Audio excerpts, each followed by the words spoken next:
Good morning. Uh, it is day 6 of our New Leaf Meditation Project 30-day New Year Challenge. That's not a mouthful. So glad you guys are continuing to join us. This has just been a wonderful week. Thank you, everybody. The emails, your responses to the emails have been great.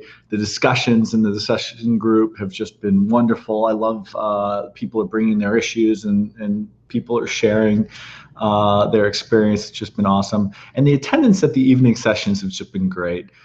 We had a really cool session last night that our friend Chris, one of our New Leaf meditation instructors, led for experienced meditators, talking about the challenges and some solutions to those challenges. It was an open discussion, some great sharing, a lot of authenticity, a lot of supporting each other, and some really practical steps for making it better.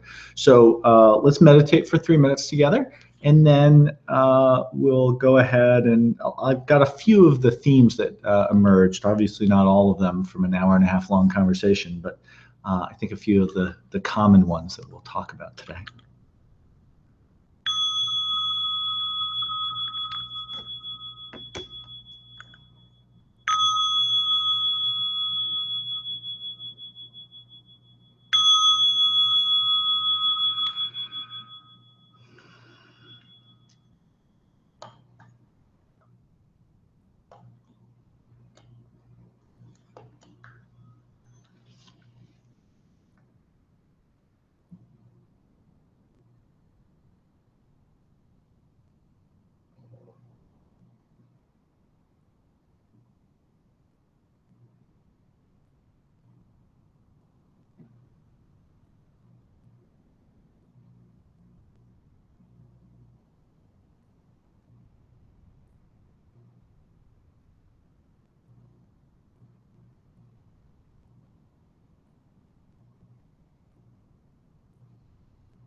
So we had 5 themes that I think emerged more than once. So I thought to be able to summarize last night's conversation, I'd stick with these.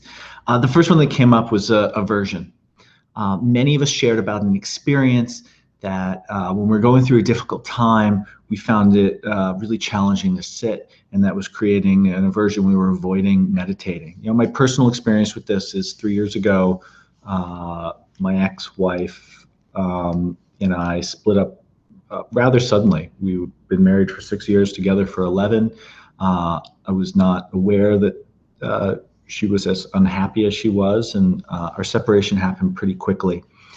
And I didn't meditate for about 6 weeks. I knew what was waiting for me on the meditation cushion. There was depression, heartbreak, fear about the future, uncertainty, anxiety.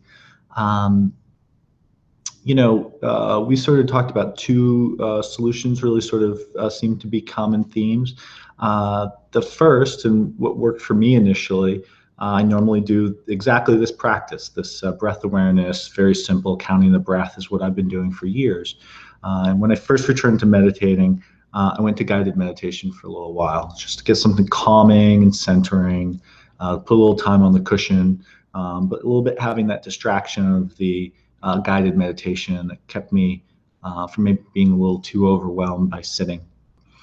Many of us also talked about that when we did return to silent meditation, that we shortened the length of time that we sat, sort of accepting the idea that it was going to be challenging, but that in small doses we could face anything. And this was animated by a truth that there's no way around this stuff, right? There's only through it.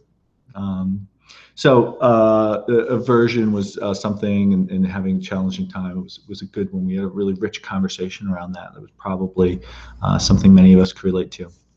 Boredom was a theme, especially for people who've been meditating for a number of years, feeling like we had hit a plateau in our practice, that it just wasn't attracting us to that practice anymore. And there are a few solutions to this that we discussed. The first was kind of obvious, trying a different technique, really diving into something new. If we've been doing breath awareness, maybe we needed a mantra practice or an affirmation. Maybe we would explore insight of Vipassana meditation. Maybe we would look into a loving kindness, or one of the Tibetan tradition has a lot of interesting practices that could bring very different experiences in. One of my favorite solutions came from our friend Eric, this idea of really refinement. Eric and I talk a lot about how there's only the 101s in meditation. There's no graduating from this. And he talked about, like, Eric's way of saying it, I don't want to misquote him, it's like, my basic is my advanced, and my advanced is my basic. That if we really invest in the 101s of our practice, we sort of rediscover the subtlety of it. It's in this refining of our practice that we can almost renew our interest in it. The third is sort of along that lines of refinement, but really a line of inquiry. If we bring a sense of curiosity and investigation back to this experience, that can both help us really immerse ourselves in the physical experience, but we can also bring that same level of inquiry to our mental experience. Boredom is a very subtle version of the aversion that we were just talking about, right? It's still an interesting emotion to probe. Why am I bored?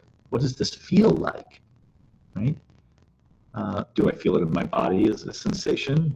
Why do I run away from things that are uncomfortable, even when they're only mildly uncomfortable, like boredom? What's underneath this, right? We can learn something about ourselves, and we can possibly shift our perspective and understanding of this feeling of boredom by really diving into it full force. Our third one, I love this one. Our friend Jan is a retired psych nurse, and she brought up the theme of life is going too well.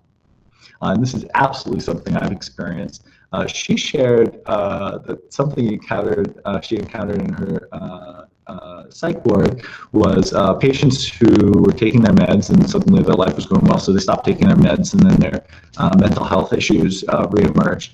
And boy, is that not something that happens to me. You know, I'm meditating regularly, I'm exercising, I'm sleeping well, I start feeling like, hey, I don't need this all this healthy stuff. And sure enough, all of that old stuff returns. So renewing your commitment just by reaffirming why we started. Not all of us, the vast overwhelming majority of us, 98% of us, came to meditation because we were looking for a solution for some problem. So reminding ourselves, having a little gratitude for that, reaffirming that why we started, it's a nice way of helping extend our motivation. I also think there's something important about loving a practice and wanting to do it, feeling drawn to it. And one of the ways we can remind ourselves that these benefits that we have throughout the day are because of our meditation practice. We can simply sit down and write a list of all the things that we prefer about our life and the positives that come from meditation, and remind ourselves that if we like those things, if we're drawn to those things, we're equally drawn to our sitting practice. The fourth one, really interesting, too much time on our hands. This was certainly my experience of 2016. I was consulting, doing some freelance work, I had some money saved up. I did very little work in 2016. I basically took the year off. And then at the end of the year, it took me a few more months to find a job than I thought it would. I had this wide open, beautiful schedule for 2016, and I meditated less this year than I did in the 9 previous years. And I found that because of this lack of structure, I didn't have existing habits to link something to. So the answer to this one really is about creating structure, right? We can get an accountability partner. We can schedule something with them. We can find a meeting or two that we can go to that we can build a routine around. Any attempt to build structure can be valuable. A community, a partner can be really helpful in that. The last one, and again, just something I could relate so much to, but came out, Chris introduced this when he kicked off his introduction about some of the things he had been struggling with in his practice, and a few of us had experienced this. Life change, moving is a great example. So you had a practice, you've had a routine, and you move to the other side of the country, it seems like that all disappears.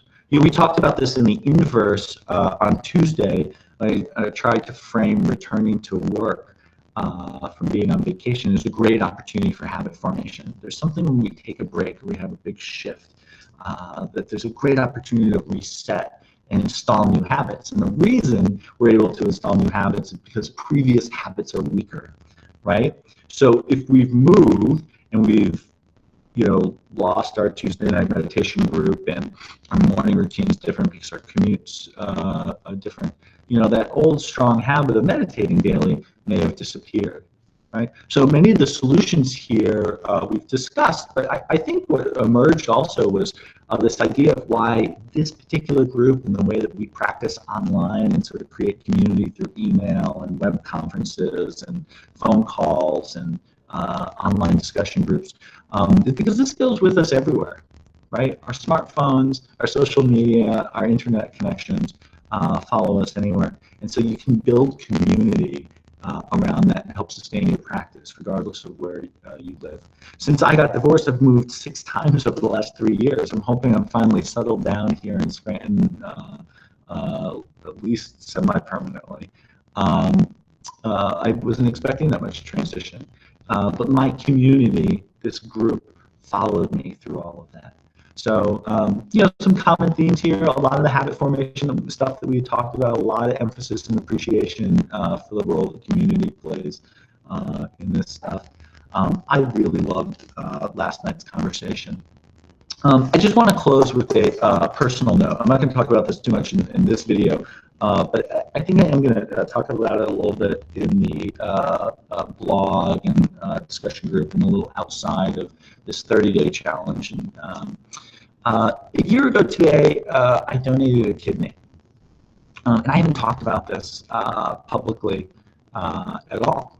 Some of my closest friends and family knew about it. But it was a really wonderful experience, and there were a lot of reasons that I felt not ready to talk about it on a public level, and I want to explore some of those with the group. I'll be honest, one of the things that's been challenging for me is I'm an extrovert. I process out loud. I love the feedback I get from my friends, particularly in this community, and not being able to talk about this big thing that happened in my life made it challenging because I removed one of the sort of legs of my process, right? When I wasn't talking to you guys, I didn't get to have that conversation, get to have that feedback and make my peace with it. I donated this anonymously. It was inspired by a friend of mine who had given a kidney to her cousin. And when she said that it was uncomfortable for a few weeks, but there were going to be no long-term health impacts for her, I just couldn't imagine that you could donate a kidney and not be in some constant state of medical crisis for the rest of your life. And upon learning more about that, I realized it was a way that I could try to help somebody and really fit into the kind of life of service that I aspire to, especially using my meditation practice to try to be more generous and kind and compassionate and add a little good to the world. So I'm looking forward to being able to unpack this a little bit with some of my friends and share about it. I had a wonderful experience a month ago. I finally had a phone conversation with a guy who had been my recipient, and it was a wonderful experience to finally make that connection and to learn he was doing well and how that impacted his life was very rewarding. So. Happy Friday. This is such a long week when we come back from vacation. So, thank Buddha, it's Friday. I'm looking forward to this weekend. We've got a meditation group at 9 o'clock. It's our last beginner session for the week. Our friend Patty is leading that. So if you haven't gotten a beginner's meditation in yet, I hope you'll join us. Thank you, everybody.